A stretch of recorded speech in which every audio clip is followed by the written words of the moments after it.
السلام عليكم ورحمة الله وبركاته. ازيكم يا حبايبي؟ عاملين ايه؟ يا رب تكونوا بألف خير. كده احنا رايحين البلد ورايحين كده. هاخدكم معايا في جولة جميلة. انتوا شفتوا طبعا الشكل اهوت من الاول دوت مدخل المكان اللي احنا رايحينه.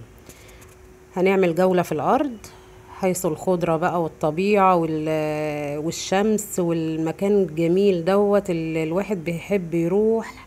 اعصابه بترتاح جدا هناك في وسط الخضرة والحاجات الجميلة دي. ده مدخل الشارع اهو. الجولة ديت انا عاملاها على فيديوهين. اول فيديو ده اللي هو في الارض بتاع عم ولادي. انا هعمل لكم فيديو هناك وهوريكم مزروع ايه في الارض والشكل ايه والاستقبال ايه. خليكم معايا كده. احنا داخلين كده في اول الشارع اهو اللي فيه المكان اللي احنا رايحينه. شايفين شكل البيوت عامل ازاي هناك في الارياف. الواحد بيروح هناك بصراحة يعني اعصابه بترتاح جدا جدا ونفسيته بترتاح قوي. هو بيفتح لنا البوابة هو وابنه عاملين بوابة كده حديد كبيرة بتقفل على الارض بتاعتهم. يعني ما شاء الله. هم بيوتهم جوه برضو والارض بتاعتهم وخير ما شاء الله حاجة جميلة. فتحوا لنا البوابة كده ودخلنا بالعربية وده منظر الارض قدامكم. هم زارعين موز. الموز اهو قدامكم جميل جدا. بس هم لما بيقرب كده بقى يعني خلاص هيستوي او هيشيلوه بقى علشان التجار تيجي تاخده فبيلفوه كده بالكياس اللي هي الزرقاء اللي قدامكم دي. انا ما عنديش فكرة قوي بس انا يعني على حد علمي. فطبعا الارض ما شاء الله يعني اراضي الموز هناك جميلة جدا ومعظم الاراضي هناك مزروعة موز. شايفين الشكل جميل ازاي والارض يعني حاجة روعة روعة روعة. يعني احنا لما بنكون هناك بناخد بقى صباط الموز دي بيقطعوها لنا كده وبنيجي هنا نحط نلفها في قلب بطانية قديمة في جرايد في اي حاجة. لان الموز بيبقى اخضر جدا وما ينفعش ان هو يتاكل. بنلفه بقى علشان يقعد له بقى كده بتاع كام يوم ويستوي ونقدر ناكل منه. وده البدنجان الابيض بتاعهم اللي زارعينه هناك. يعني الارض ما شاء الله فيها خير ومليانه خير. بين بدنجان وفلفل وموز وكل ما تتخيلوه هتلاقوه هناك. زارعين كل شيء. بنحب كده نروح وناخد جولة كده ونتجول بقى كده في الأرض وبنشوف يعني الحاجة دي بالنسبة لنا بتبقى حاجة جميلة جدا. خلاف هم قاعدين هناك وفي قلب الطبيعة ديت ليل ونهار بيصحوا الصبح على المنظر ده. حاجة جميلة جدا جدا. انا بوريكم الموز اهو بفتح الكياس اللي عليه بس مش عارفة طبعا. انا مش عارفة طبعا ان انا افتحها عشان اوريها لكم. شايفين الخضرة وده برسيم.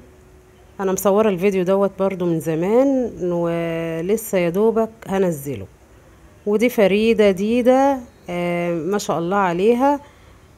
اول ما شافت الخضرة كده ومنظر الارض والوسع ده كله ما شاء الله حابة تنزل بقى وتتجول بنفسها وتلعب.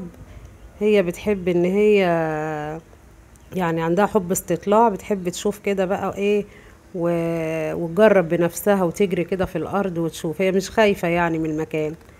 فانا بنده لها بتقولي لا انا ماشية انا ماشية.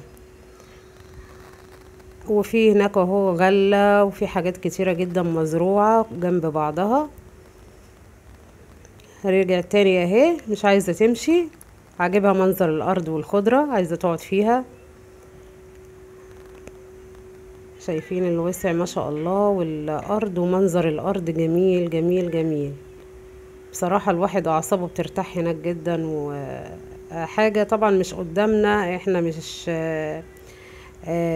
ما بتبقاش موجودة عندنا في مصر بس هناك هم متمتعين بيها. ويمكن احنا كمان نحس بيها اكتر. البعيد بيحس بالحاجة دي اكتر ان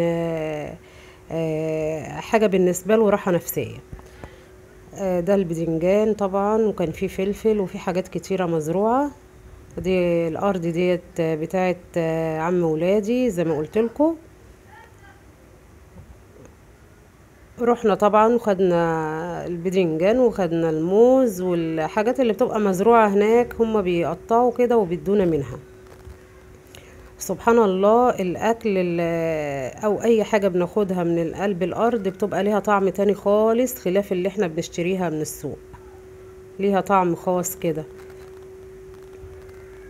وبعدين معظم الحاجات عندهم هناك عشان بيزرعوا على قد اكلهم، ما بتبقاش مرشوشة يعني كيماوي وحاجات يعني قوي زي اللي احنا بنشتريها من السوق. ديت بتبقى كلها معظمها مرشوش كيماوي عشان الحاجة تكبر بسرعة وتستوي ويقدروا ان هم ايه يبيعوها او يتاجروا فيها. دي حاجة كده خاصة لنفسهم هم. شايفين شكل البذنجان وكان طري وجميل ومعسل. وان عجبكم الفيديو ومنظر الارض ما تنسوش لايك وشير واشتراك عشان يوصلكوا كل جديد. هسيبكم بقى في الجولة ديت تتفرجوا بقى كده معايا، واحنا كده مروحين خلاص. احنا كده سيبنا الارض بتاعت عم ولادي وماشيين، يعني رايحين الارض التانية اللي هي بتاعتنا. بس الجولة التانية هعمل لكم فيديو برضو بيها لوحده، مخصص لوحده، هتشوفوا زرع تاني وحاجات تانية غير اللي انتوا شفتوها حاليا، لان كل واحد بيزرع الحاجة اللي هو ايه بيحب يزرعها، وكل واحد مختلف عن التاني. كده احنا في طريقنا للأرض بتاعتنا. شوفوا الجمال وشوفوا الزراعة والخضرة على طول الطريق. ده تبطين، التبطين دوت بيبقى فرع كده جاي من النيل، وبيبقى متبطن كده من جوه بالاسمنت او بالخرسانة. حاجة روعة جدا، الحكومة هي اللي بتبقى عاملاه، ودوت عشان يرووا بيه بقى الاراضي بتاعتهم. وبيبقى كمان في سمك، يعني التبطين دوت مليان سمك زي ما قلت لكم. ده فرع بيبقى جاي من النيل. ده قدام البيت عندنا، شكله حلو قوي ومليان طبعا السمك والحاجات اللي هي الرباني. ربنا يبارك في الحاجات بتاعتهم يا رب، وفي الزراعة بتاعتهم. السلام عليكم ورحمة الله وبركاته.